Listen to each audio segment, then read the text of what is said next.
Waithou Kobi ima magi masai kholdani hom lauba lengoi foli gi saruk yamna yauba turel mapangi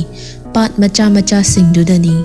thambal Kobi leirangna fugaina leisa tamliba mafam lamdam adudani khoimu khwangjenba kaya masing thingamdana ngangla duna pairi lehi chupke thaurangli mama mapa anina lambi gi laibak thiraba accident amada leikhidraba tungda pari machin mopana hingnabagi lanfamda nongju nungsa khaida lanthengnaribani thaja mahausagum thambau tanba chatnabani haiduna chakto hobe thongnaba kanna laknari tanja aduda pari sumagi cycle hanubadu induna hathu changlaklami thaja mabungna cycle induna changlakpadu ubada daso cycle do mu yadrabo yadre kamai tawrino semkhibasu kuidridaine khangdera tawrise ainu bu thabak khara thujilaba amana traga amana di ya paise nabungi di aruba sabje oileraba thong bu sisike lewani kai ainu khangdeba wa du tabada thaja khangnok nok thoraktuna daso kaino haisubo thong naba kamai sitke laino amuk tabu tazadrine yam nokninge aidi machanna nokpadu ubada masu nokmi tawduna itana tada bu uda bagatani nabungi tawtoi wase hairaga paridu cycle do mangol da inkhatuna masu mangol dari duda makhong yan thaduna fammi nate nangbu chak lorabo loire kai injang thoiba sauri oin thongjeleda pare adudi chak to thiruro daso ngasi di thabak yam ko daso kadai da musa toino aina dingarang thambau tamba loisalamdabado hauji loisaloge na haige tawraga ngarangi paisa wat paduga ngasigi ga punna pige hairame ni thoro lambro hoi laame as aidi somda mama sawo hogi pato ngasi setkani hayowe adu yawge tawuni ne ha parise aina hoji thokibadane ini tharo da haket changamaga adu ga hayeng losilage haramage aduna farni ko daso aidi mama sawo hoiga yam naksina base kaya pamde ko pari machan nupi bu nungsina yengjaraktuna chan paladi hayeng lepok manjaw haiba leibani mama sawo se adu khakna phattaba haldi nate magi mapalagi natro nasi akuna long sangama uraga komna sari se to Michael wa already ma hauji phawdi akhoi da hen bakasu tawte dana da sangna haga da baibu mana ko rasu nangna phasa na dum khombiyo aduda mana usitaba karem kathana ba sum tawraba aduda da saw in yunguna le chokada banate changi da mukta nabu ma it's also on le sidi adu ide ke sukhalun adu saru saktum sathu asila thengi na bani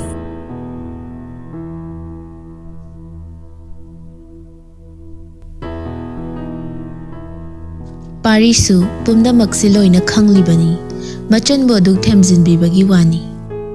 somdasu sakhenchana ayuki pung nipal taraba phawba kanna nakhoktuna tumli mapabungna hek son khibadagi office ki thabak ayambasi mana loina hotnabada masadu ka hena warabani tanjaduda thariksu machabu hogdokpa karaklami thongjil mayaduda leptuna sakhen sana nangbu tabro sana numidana sana madi phararoine numidang sina khara nganda hanjil o haibasida yaba ko maraitre pung tara mathoi phawba kari thabak suri no khangdewani hai tabro yam thuna hawgaluko wase hairamduna tharik ngang dana makhada kumtharaklami tanjaida aidi asuk yamna ngangnaba waba angang sibo kari angang no khangdeba nupi thinaba tawse haibasu yade kanabu ngairibanu khangdewani room manungduda masu ngasaidagi mamana kauba du taribani tumdaba mi hogdokpa lui haiduni mana tawribasi sakhen mamitto fakli bedside table dagi phone adu lauduna pung adu yenglaga machilda sumna soli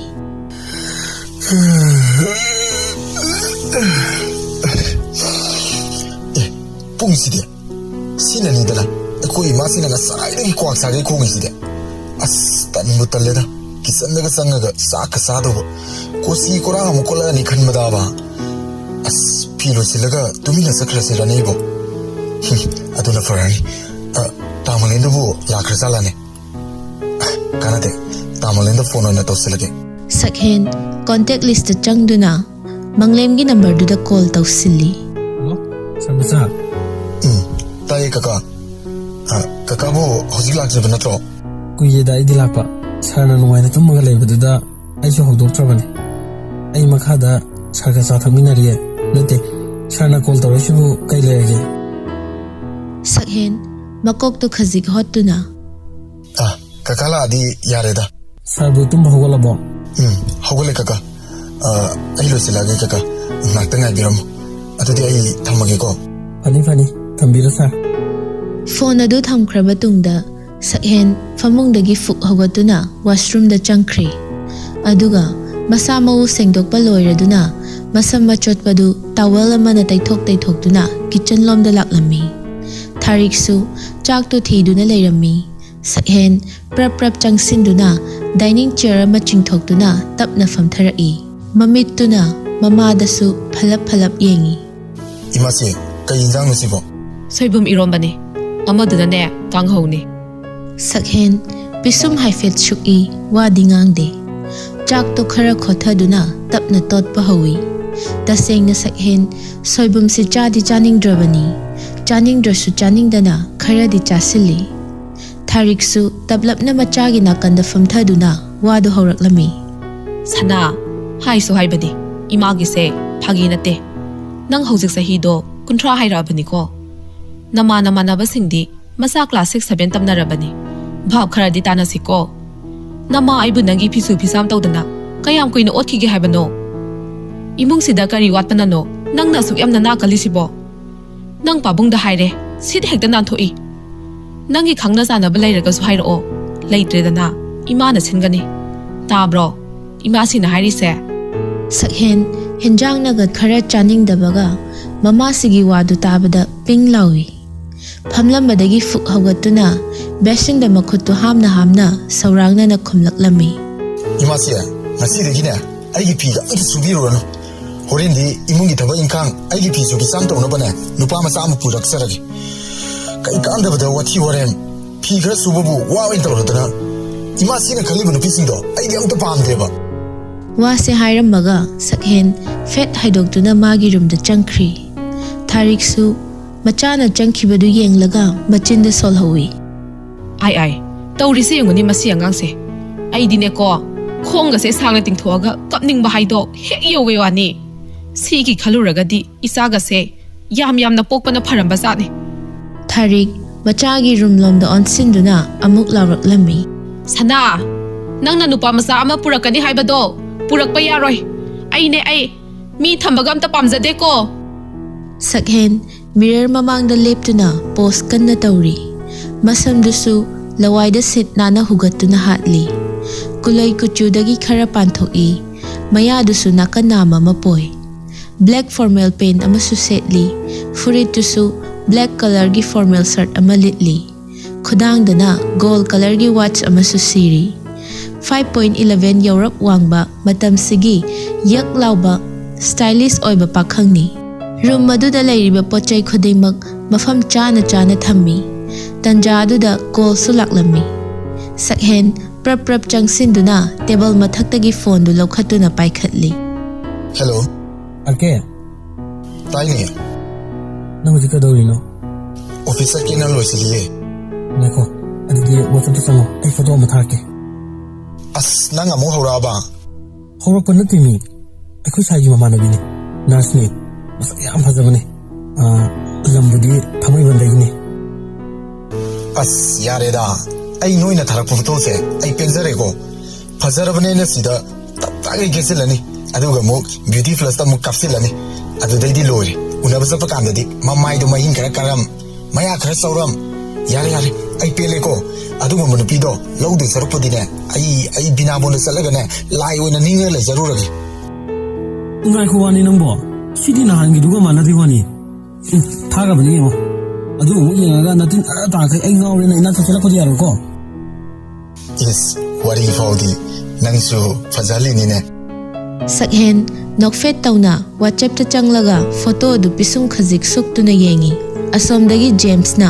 Okay, kamai tawge. Yaro bo. Ai ngai do. Masak yam fazabani na. Masak pudi kaba kaba adum yare ni. Aduda kadai dano yam hina da bazaga ama magi mama isi da yauri. Adedi cintirani. Se mo janu pi gamta. Mi mang na puto ko da limo janu pa ne nang. Du pi da yam khaladi. Du ti ba khang roi ni nang bo. Tanja aduda Mani Chandra na makhadagi kauraklammi. Ai, du pa masa. Sana, nang bulu jibo. Nang kakasi kuyi ni he. Lore baba, ai thola ke tawre. Aduni pa, ai thamagi ko pungsi yadre ba. Ko thamu ya dra ngona hande so. Sakta jiga.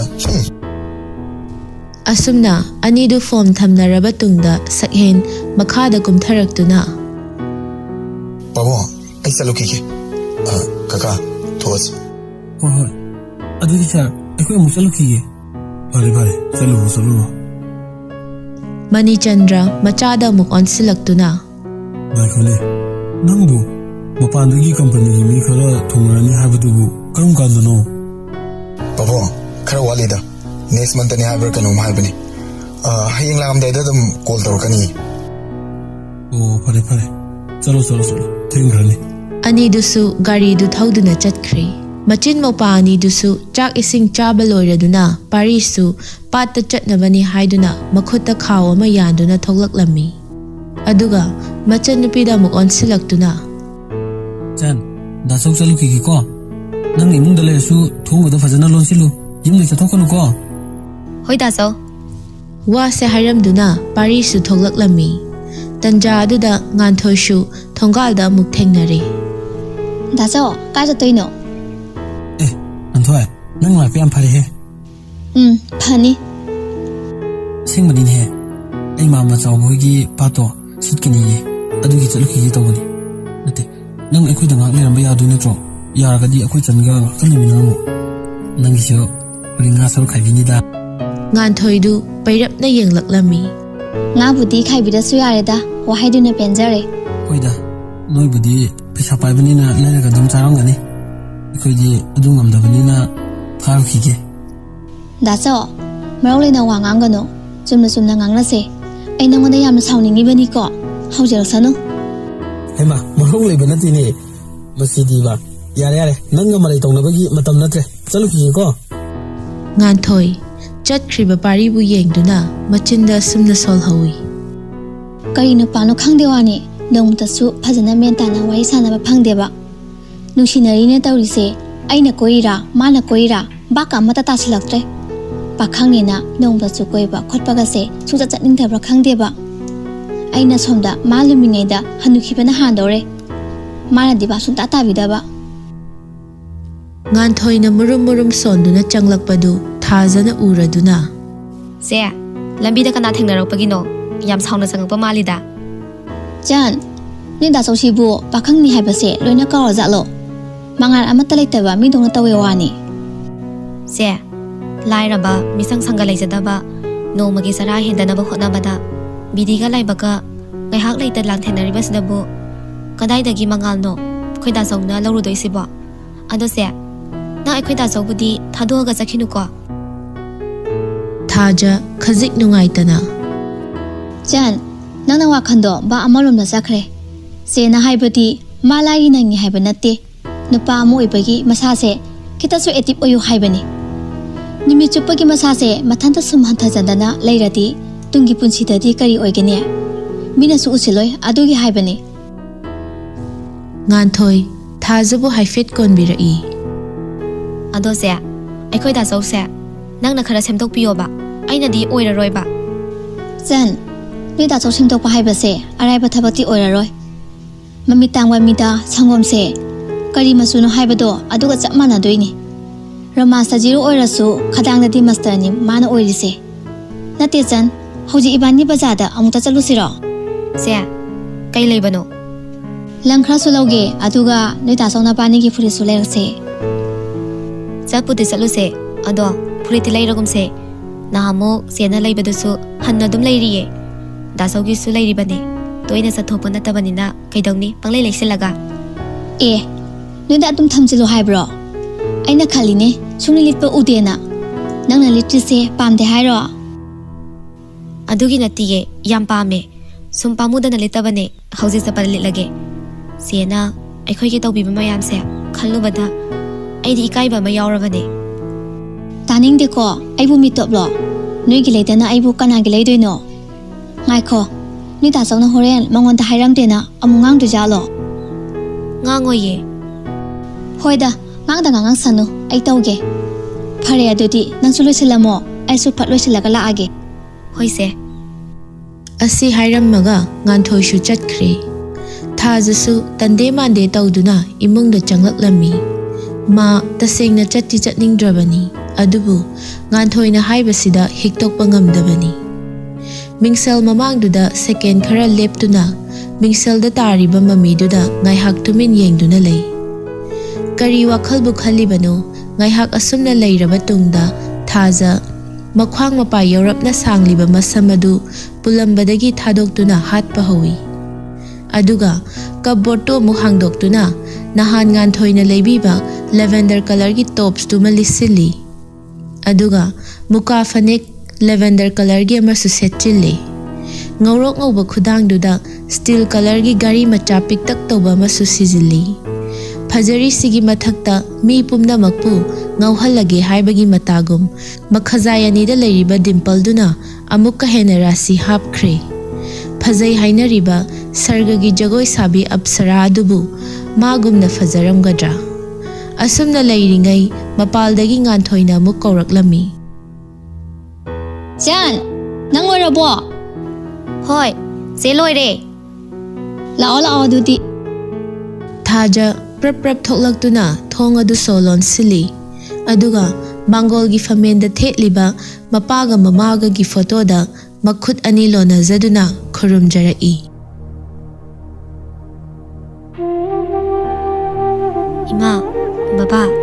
ꯅꯆꯥ ꯑꯅꯤꯅ ꯆꯠꯊꯣꯛꯄ ꯈꯨꯗꯤꯡ ꯈꯨꯜꯂꯧꯕ ꯂꯧꯕꯤꯒꯅꯨꯀꯣ ꯇꯧꯔꯨꯕ ꯊꯕꯛ ꯈꯨꯗꯤꯡꯃꯛꯇ ꯃꯥꯏ ꯄꯥꯛꯄ ꯄꯤꯅꯕꯤꯌꯨꯀꯣ ꯅꯆꯥ ꯑꯃꯨꯛ ꯆꯠꯂꯨꯈꯤꯒꯦ ꯏꯃꯥꯒ ꯕꯕꯥꯒꯅ ꯌꯨꯝꯁꯦ ꯉꯥꯛꯄꯤꯔꯝꯃꯨꯀꯣ ꯃꯄꯥ ꯃꯃꯥ ꯑꯅꯤꯕꯨ ꯈꯨꯔꯨꯝꯖꯕ ꯂꯣꯏꯔꯗꯨꯅ ꯊꯥꯖ ꯐꯣꯇꯣ ꯑꯗꯨꯗ ꯃꯔꯥꯏꯕꯛ ꯀꯠꯇꯨꯅ ꯂꯩꯊꯣꯔꯛꯄꯗ ꯉꯥꯟꯊꯣꯏꯅ ꯃꯉꯣꯟꯗ ꯃꯃꯤꯠꯀ ꯀꯨꯞꯇꯈꯩ ꯌꯦꯡꯉꯝꯕꯗꯨ ꯎꯕꯗ ꯅꯣꯛꯐꯦꯠ ꯇꯧꯅ ꯆꯦ ꯆꯠꯂꯁꯦ ꯀꯩꯅꯣ ꯑꯩꯕꯨ ꯑꯃꯨꯛꯇꯒ ꯎꯗ꯭ꯔꯤꯕꯒꯤ ꯇꯥꯏꯞꯇ ꯑꯗꯨ ꯌꯥꯝ ꯃꯨꯟꯅ ꯌꯦꯡꯉꯤꯗꯨꯅ ꯅꯠꯇꯦ ꯆꯥꯟ ꯑꯩꯗꯤ ꯅꯍꯥꯟꯈꯩ ꯈꯪꯗꯦ ꯅꯪꯁꯦ ꯑꯁꯨꯛ ꯌꯥꯝꯅ ꯐꯖꯔꯝꯒꯅꯤ ꯍꯥꯏꯕ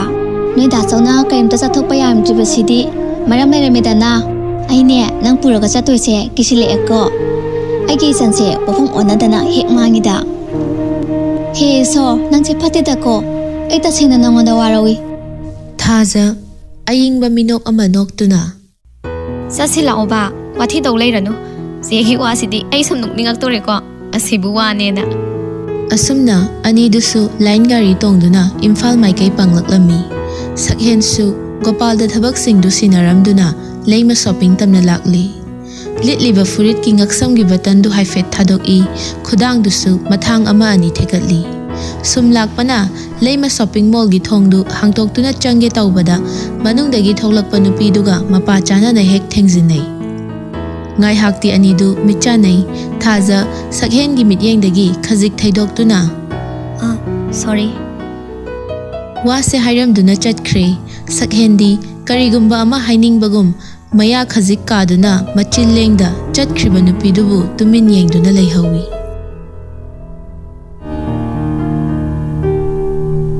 ꯉꯥꯏꯍꯥꯛ ꯑꯁꯨꯝꯅ ꯂꯩꯔꯤꯉꯩꯗ ꯅꯥꯀꯟꯗꯒꯤ ꯂꯣꯌꯥꯅ ꯂꯨꯈꯝꯗ ꯁꯦꯠ ꯂꯥꯎꯅ ꯊꯥꯔꯛꯏ ꯍꯧꯖꯤꯛꯇꯗ ꯁꯛꯍꯦꯟ ꯒ꯭ꯌꯥꯟ ꯈꯪꯂꯛꯄꯒꯨꯝ ꯀꯥꯏ ꯆꯠꯈ꯭ꯔꯒꯦ ꯀꯩꯅꯣ ꯆꯤꯅꯦꯠ ꯑꯃꯗ ꯂꯩꯔꯝꯃꯤꯁꯤꯅ ꯑꯣꯏ ꯉꯥꯎꯔꯕ ꯅꯪꯕꯣ ꯑꯗꯨꯒ ꯀꯅꯥꯗꯨꯅ ꯍꯪꯉꯤꯗꯨꯅ ꯑꯁ ꯍꯧꯖꯤꯛꯀꯤ ꯅꯨꯄꯤꯗꯣ ꯋꯥꯁꯦ ꯍꯥꯏꯔꯝꯃꯒ ꯁꯛꯍꯦꯟ ꯋꯥ ꯃꯈꯥ ꯇꯥꯔꯝꯗ ꯄ꯭ꯔꯞ ꯄ꯭ꯔꯞ ꯆꯦꯟꯊꯣꯛꯈꯤꯗꯨꯅ ꯅꯨꯄꯤꯗꯨꯕꯨ ꯊꯤꯕ ꯊꯣꯛꯂꯛꯏ ꯃꯇꯧꯗꯨꯗ ꯂꯣꯌꯥꯗꯤ ꯏꯉꯥꯎ ꯉꯥꯎꯔꯦ ꯑꯁꯨꯛ ꯀꯨꯏꯕꯁꯤ ꯁꯛꯍꯦꯟꯁꯅ ꯉꯁꯤꯒꯤ ꯑꯁꯤꯒꯨꯝ ꯑꯃꯨꯛꯇ ꯇꯧꯈꯤꯗ꯭ꯔꯤ loya sakhen gi manakta changsin duna kana amuk unaramage ha Dr. Leninda mingchalo na fadu chalo sakhen lumangi samdu makhutuna pula paisili bai asing mane phagi nateba hojiki nupi de ubada songki ba mioldo adugumna aigi punsida mpu songjeba as ai ta sing ngori bai pharene ado maming matha lefam jingbadi hangobro hangode da ha adu dane shak chin thirakadoi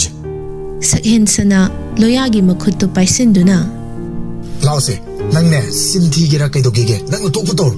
mane panglap lapna salam kiroiba adune asoi bok tang thiroseba laose loya mamai khazik leithokduna sor sang na hontoi nangi se mitta mumi da michi khachanba mana pungumi da I love you haijale duni ne nangna tawrisha natte nang mu james di nupi ma sembi ni haine as taninge ko noida inupi imta sembi haikite aigi apama nupi dine isana dum thijagani is nupi koi phangdo nupa se hojik ta mami da ama khausaru badagi wajau gang saine sakhen makhong do haifet thangatuna adaidi khongpak sina kaukhat padane phiroi lora tarakani he mane nang hana kawrak tringai da khochep sina yanjel laklade khangdriye natte kayamuk yamna masak phajo nupi ojan nang bo suk thina ngahali jebu masak to yeng kreda masiki wadine sungeng egi ngaloye wati tawloi rono saslo asumna anidu sakhen gi bullet to thauduna nupi dubu thiba yaba thiraba tungda phangmallaktabadagi loya sumayumda thanamduna masu gari du yangna thauzilaktuna sumang machi duda gari gi side stand do sat thaduna khami aduga makhong do thangningdagum molli magi ka da kakhat khige tawbada mapa mani chandrana khamlai sana ngasi dige dawre nathanda haladi musangam da yawbro kastong de da baba sakhen wa makha taramda magi room da lakle thong du su makhol thok na thingzili asumna kanbra nungsi mai chakse sakhen prap changsilaktuna famung du da long ni hipthai makhut ani du su lukham du da pulli machagi mahausa ga manadaba matau du da mapa mama ani du haifet yengnei tharik isawoi kariwoi harai asina amu kanaga kaidonara abazano isu suktharaga laisina moi babwa manglemna call tawraga amta hango hoi hange Mani Chandra sofa gi nakandagi phone du lauduna manglem da call tawrai hello sir manglem ngasi sibu ekoi sana se ke do yaw bazano nang bu khanglak pro masa se nangai gi iman manadine mana laisina office gi ro ibungo sar masadi kuire ngasaina pung amagi adwaida magi mamanawa james unanina magi gari macha duda adunga na chatkrone sidedi kachi thoi thok tawgi di sir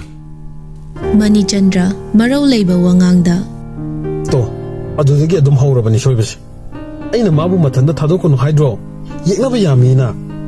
mana mathanda satke harasu laptakna noi amani inaba yaidana noi adug yam leibadu masipun mak aina nangoda loina sinaba natro Manglem Mani Chandra gi waduda ningtham thada humang sauba haibadu yaurabani ma Mani Chandra budi haifet khautak chabani fare thamo Manglem du lakak tawna hoi sir matungdadi shoidana batawjirage asi haraga phone du thamnakhre tharik mapuroibada mu onsilaktuna moi babwa moi gi yai company dubu aikhoya kari su yetna khona ba amta leitre haidaine leibudi leitre aduda moigi shio oiriba angang do momusel kya sengdan oi hauji aikhoina khara mangjil tharapasida et apan pirakadrana chinadaba ngamdene marup to leiringai dadi yamna numai bane CEO oiriba nupa masadadi kari lamdagino Waithou dagini itaw dugi masigi masani oo amarom dadi tada do leiringai dana khaye maseng to hobase aikhoigi di khwaidagi pharabani sidaida moi babung su wakal do pangkhanda khanjangano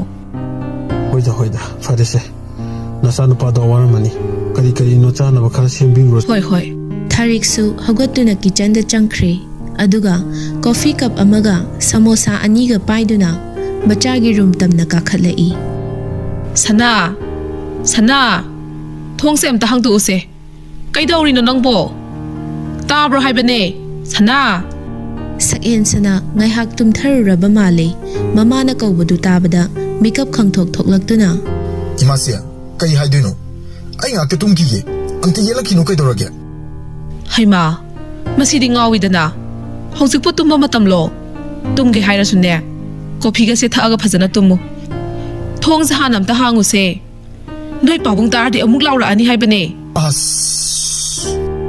Sakhen tabli laktuna thong do hangi Thariksu manung da changlaktuna coffee du side table mathak tu da thammi से coffee से इंख्रने से हानम ता थक्सलो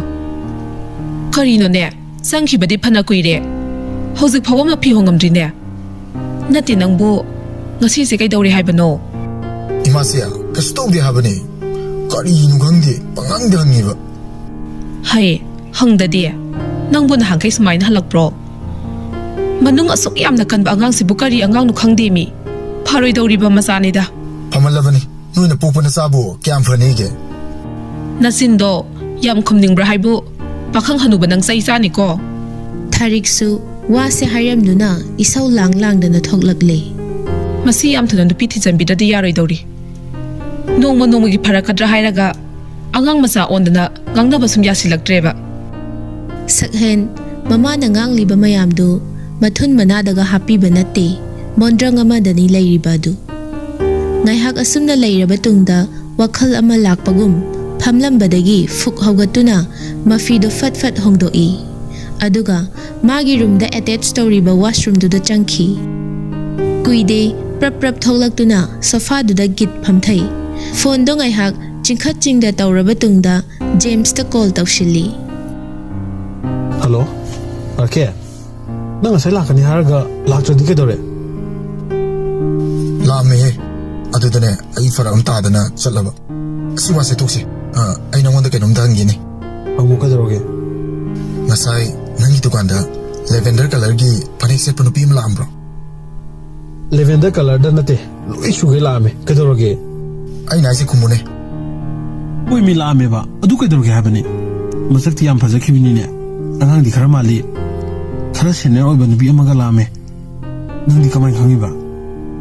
adui ni pido ai koi da yadre ai do ngasai nangi tukan sangapoda soidana nupi du ga thingarure adu da u hobunida as fajare ne du de maminga ngodro as hangaude da kamai hanguduno tanza adu da bu adu di kamai dira goi de ba nangi de filam da ni ne tengjinara kanda nupi du ga no fet ka toksilamaga tuminna sakraga nangna ga namit kuptan ka yengauraga ngaurga ta hobudu ne ba natro ado okay shitpu hang ki jane masak tu ko hairoga di thaja de he Sakhen mapun sida nupi amata koiraktabana mamanaba ani du da hairaga wa thokkadra khalambani adubu ani sina irai like thokna bit tek pa wangak ta hairak pasidadi chahi matang siga ichan chanadana khangsau sagolai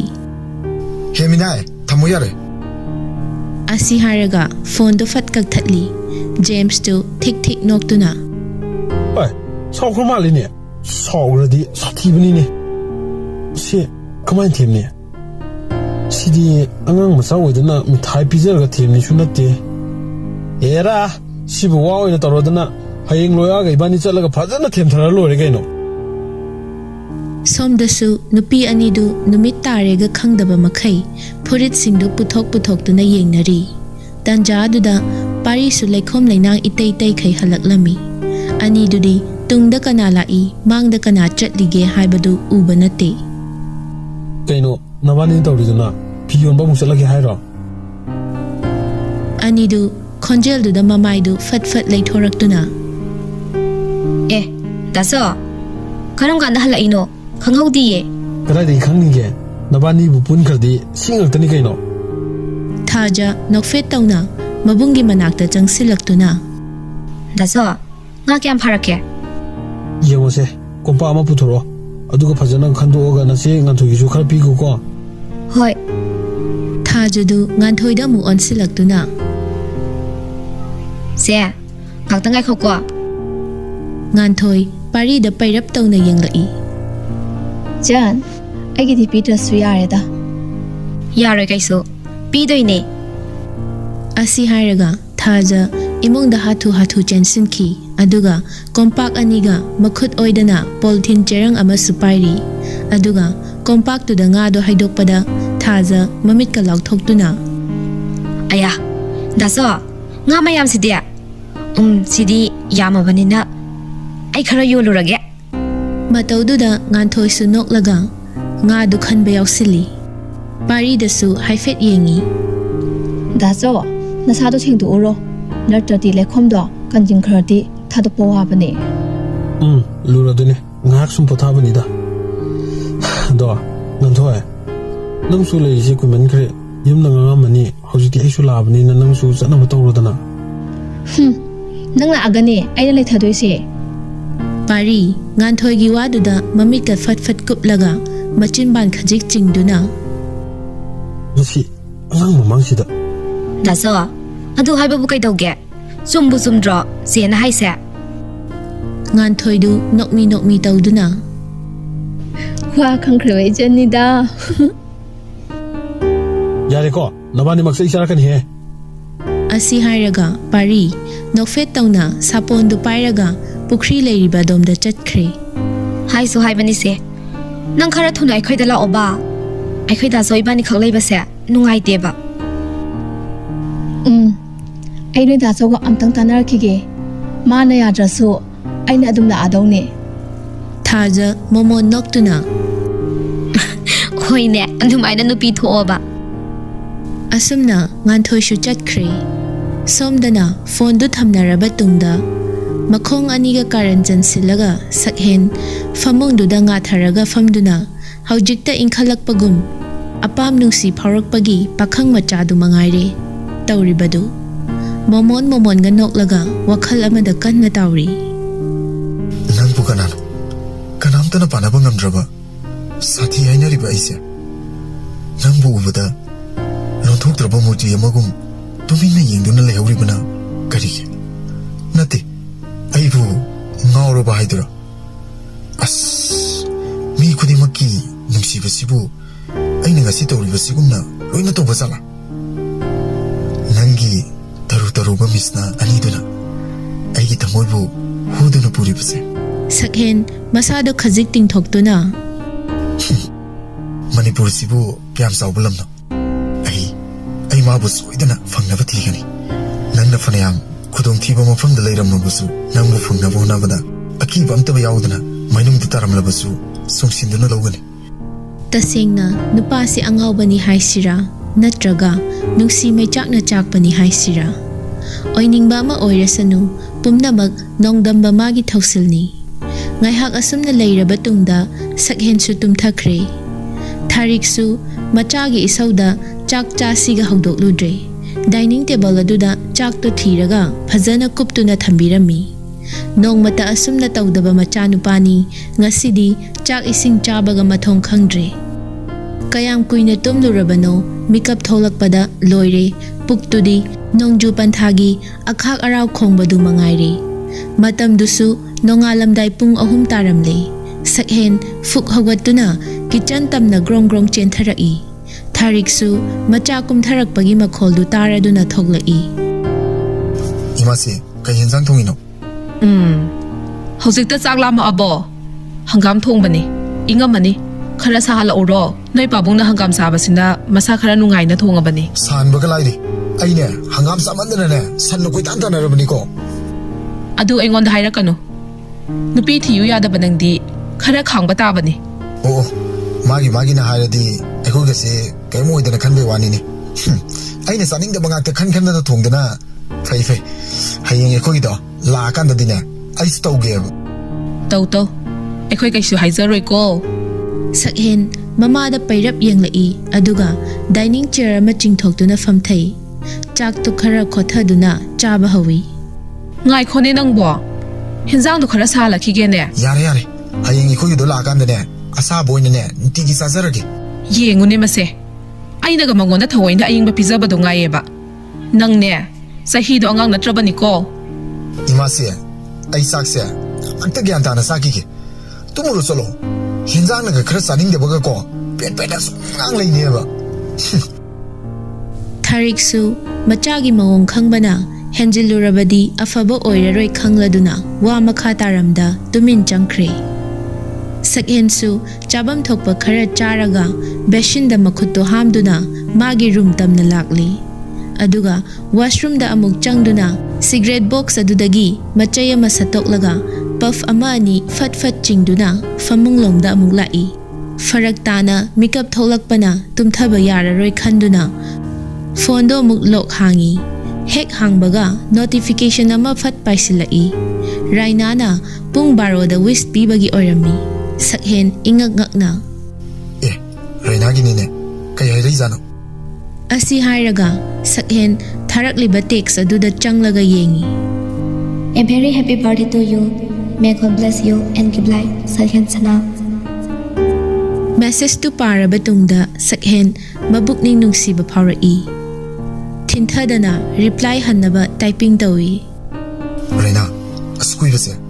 ꯅꯪꯅ ꯑꯩꯒꯤ ꯕꯥꯔꯗꯦꯕꯨ ꯍꯧꯖꯤꯛꯐꯥꯎꯕ ꯅꯤꯡꯁꯤꯡꯕꯤꯔꯝꯕꯒꯤꯗꯃꯛ ꯅꯪꯕꯨ ꯊꯥꯒꯠꯆꯔꯤ ꯑꯃꯨꯛꯀꯁꯨ thanks ꯋꯥꯍꯩ ꯈꯔꯁꯤ ꯍꯥꯏꯔꯒ ꯁꯛꯍꯦꯟ ꯃꯦꯁꯦꯖꯇꯨ ꯊꯥꯖꯤꯟꯈ꯭ꯔꯦ ꯐꯅ ꯀꯨꯏꯅ ꯉꯥꯏꯔꯕ ꯐꯥꯎꯕ ꯁꯤꯟ ꯇꯧꯗꯕ ꯑꯗꯨꯗ ꯁꯛꯍꯦꯟ ꯔꯥꯏꯅꯥ ꯇꯨꯝꯈ꯭ꯔ ꯃꯥꯜꯂꯦ ꯈꯜꯂꯗꯨꯅ ꯃꯥꯁꯨ ꯃꯈꯥ ꯇꯥꯅ ꯊꯥꯔꯨꯗ꯭ꯔꯦ ꯑꯗꯨꯒ ꯃꯊꯟꯇ ꯈꯜꯂꯤ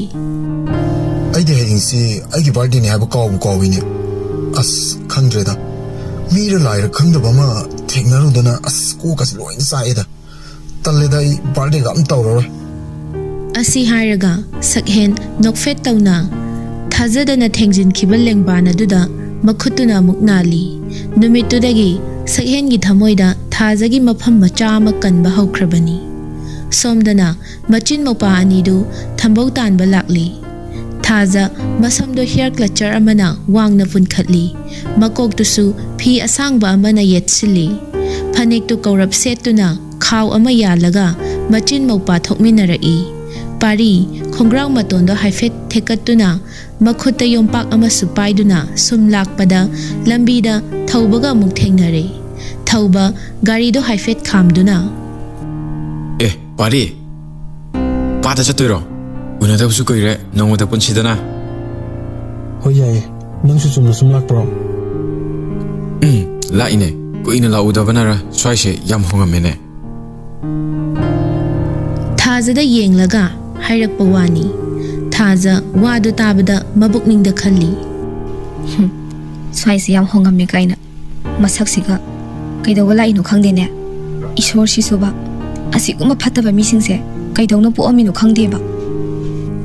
ꯄꯥꯔꯤ ꯊꯧꯕꯒꯤ ꯃꯤꯠꯌꯦꯡꯗꯨ ꯎꯔꯗꯨꯅ ꯐꯔꯦꯅꯦ ꯑꯗꯨꯗꯤ ꯇꯧꯕ ꯑꯩꯈꯣꯏꯁꯨ ꯑꯃꯨꯛ ꯆꯠꯂꯨꯈꯤꯒꯦ ꯆꯠꯁꯤꯜꯂꯛꯑꯣ ꯆꯠꯂꯣ ꯄꯥꯔꯤꯁꯨ ꯊꯧꯕꯒ ꯀꯨꯏꯅ ꯑꯣꯟꯁꯤꯟꯅꯕ ꯇꯜꯂꯗꯨꯅ ꯃꯆꯟꯒ ꯂꯣꯏꯅꯅ ꯄꯥꯠꯂꯣꯝꯗ ꯂꯥꯛꯂꯝꯃꯤ ꯊꯧꯕ ꯃꯆꯤꯟꯕꯥꯟ ꯈꯖꯤꯛ ꯆꯤꯡꯗꯨꯅ ꯆꯠꯈ꯭ꯔꯤꯕ ꯊꯥꯖꯕꯨ ꯃꯃꯤꯠ ꯀꯨꯞꯇ ꯌꯦꯡꯗꯨꯅ ꯃꯆꯤꯟꯗ ꯑꯁꯨꯝꯅ ꯁꯣꯜꯍꯧꯏ ꯀꯩꯅꯣꯅꯦ ꯑꯩꯅ ꯅꯍꯥꯟꯃꯨꯛ ꯆꯪꯈꯤꯕꯗꯗꯤ ꯌꯥꯝ ꯄꯤꯍꯧꯔꯤꯕꯅꯤ ꯑꯗꯨꯒ ꯉꯁꯤ ꯂꯥꯛꯄꯁꯤꯗꯅ ꯂꯩꯁꯥꯕꯤ ꯃꯄꯨꯡꯒ ꯐꯥ ꯂꯩꯔꯝꯃꯤꯅꯦ ꯇꯧꯔꯤꯁꯦ ꯂꯩꯅꯝꯁꯤꯅ ꯂꯩꯀꯥꯏ ꯂꯥꯟꯗ꯭ꯔꯤꯉꯩ ꯑꯩꯕꯨ ꯊꯕꯛꯁꯦ ꯇꯧꯊꯣꯛꯎꯔꯒ ꯃꯥ ꯁꯦꯟꯅꯔꯒ ꯂꯩꯔꯁꯤꯔꯅꯤ ꯊꯧꯕ ꯇꯨꯡꯒꯤ ꯋꯥꯈꯜ ꯏꯈꯟ ꯈꯟꯊꯗꯕ ꯉꯥꯏꯍꯥꯛꯀꯤ ꯅꯤꯡꯉꯛꯄꯗ ꯇꯧꯕꯁꯤ ꯃꯥꯒꯤ ꯍꯩꯅꯕꯤꯅꯤ ꯉꯥꯏꯍꯥꯛ ꯑꯁꯨꯝꯅ ꯂꯩꯔꯝꯂꯒ ꯒꯥꯔꯤꯗ ꯐꯠ ꯀꯥꯈꯠꯇꯨꯅ ꯃꯌꯨꯝꯗ ꯆꯪꯗꯕ ꯃꯈꯩ ꯃꯃꯥꯟꯅꯕ ꯍꯦꯟꯕꯒꯤ ꯃꯅꯥꯛꯇ ꯑꯣꯏꯅ ꯂꯥꯛꯂꯤ ꯍꯦꯟꯕꯁꯨ ꯃꯥꯡꯒꯣꯜꯗ ꯐꯝꯗꯨꯅ ꯄꯥꯎꯆꯦ ꯄꯥꯗꯨꯅ ꯂꯩꯔꯝꯃꯤ ꯊꯧꯕꯅ ꯆꯪꯂꯛꯄꯗꯨ ꯎꯕꯗ ꯚꯥꯏ ꯌꯥꯝ ꯊꯥꯖꯗꯅ ꯐꯥꯎꯖꯤꯜꯂꯛꯏꯁꯤꯕꯨ ꯀꯔꯤ ꯑꯔꯨꯕ ꯋꯥ ꯂꯩꯔꯒꯦ ꯉꯥꯏꯈꯣ ꯑꯩ ꯊꯣꯛꯂꯛꯑꯒꯦ ꯑꯗꯨꯒ ꯁ꯭ꯋꯥꯏꯗ ꯁꯥꯔꯨꯁꯤ ꯊꯧꯕꯅ ꯂꯥꯛꯂꯤꯕꯁꯤ ꯃꯥ ꯑꯐꯕ ꯋꯥ ꯑꯣꯏꯔꯔꯣꯏ ꯈꯜꯂꯗꯨꯅ ꯃꯄꯥꯟꯗ ꯄꯨꯊꯣꯛꯅꯕ ꯍꯣꯠꯅꯔꯛꯏ ꯐꯔꯦꯅꯦ ꯑꯩ ꯊꯣꯛꯑꯝꯃꯒꯦ ꯅꯪꯁꯨ ꯊꯨꯅ ꯂꯥꯛꯑꯣꯀꯣ ꯑꯩ ꯌꯨꯝꯒ ꯑꯝꯇ ꯆꯪꯉꯝꯗ꯭ꯔꯤꯕꯅꯦꯕ ꯀꯩꯗꯧꯕꯒꯤ ꯑꯩ ꯑꯃꯨꯛ ꯀꯣꯜꯍꯧꯗꯣꯏꯅꯣ ꯄꯨꯟꯅ ꯑꯗꯨꯝ ꯊꯣꯡꯃꯤꯟꯅꯈ꯭ꯔꯁꯤ ꯀꯩꯅꯣ ꯍꯣꯏꯅꯦ ꯊꯧꯕ ꯋꯥꯗꯣ ꯀꯣꯏꯊꯣꯛꯂꯨꯗ꯭ꯔꯦ ꯖꯞ ꯍꯦꯛꯇ ꯍꯥꯏꯔꯛꯏ ꯍꯣꯏꯅꯦ ꯀꯩꯅꯣꯅꯦ ꯚꯥꯏ ꯑꯩꯅ ꯂꯥꯛꯏꯁꯦ ꯅꯉꯣꯟꯗ ꯋꯥ ꯑꯃ ꯁꯤꯟꯅꯒꯦꯅ ꯂꯥꯛꯏꯅꯦ ꯍꯥꯏꯌꯨꯅꯦ ꯀꯩ ꯋꯥꯅꯣ ꯑꯇꯩ ꯅꯠꯇꯦꯗ ꯑꯩ ꯃꯃꯥꯡ ꯂꯩꯀꯥꯏꯒꯤ ꯊꯥꯖꯗꯣ ꯂꯧꯗ ꯌꯥꯗ꯭ꯔꯦ ꯚꯥꯏ ꯀꯅꯥꯅꯣ ꯊꯥꯖ ꯍꯥꯏꯁꯤꯅ ꯑꯁ ꯄꯥꯔꯤꯒꯤ ꯃꯆꯟꯅꯨꯄꯤꯗꯣ ꯈꯪꯗ꯭ꯔꯣ ꯐꯖꯅ ꯁꯤꯟꯅꯔꯝꯗꯧꯔꯤꯅꯦ ꯑꯩꯗꯤ ꯀꯩꯅꯣ ꯄꯥꯔꯤꯒꯤ ꯃꯆꯟꯅꯨꯄꯤꯗꯨꯗꯤ ꯌꯥꯝ ꯑꯉꯥꯡ ꯑꯣꯏꯔꯤꯗꯥꯏꯅꯦ ꯅꯪꯕꯨ ꯑꯗꯨ ꯀꯃꯥꯏꯅ ꯂꯧꯗꯣꯏꯅꯣ ꯑꯉꯥꯡ ꯑꯣꯏꯔ ꯀꯩꯗꯧꯔꯒꯦ ꯍꯧꯖꯤꯛꯇꯤ ꯂꯩꯁꯥꯕꯤ ꯃꯄꯨꯡ ꯐꯥꯔꯦ ꯀꯩꯅꯣ ꯍꯥꯏꯔꯤꯁꯤꯕꯨ ꯑꯩꯕꯨ ꯃꯣꯏꯔꯣꯝꯗ ꯆꯠꯇꯕ ꯀꯌꯥꯝ ꯀꯨꯏꯔꯖꯥꯠꯅꯣ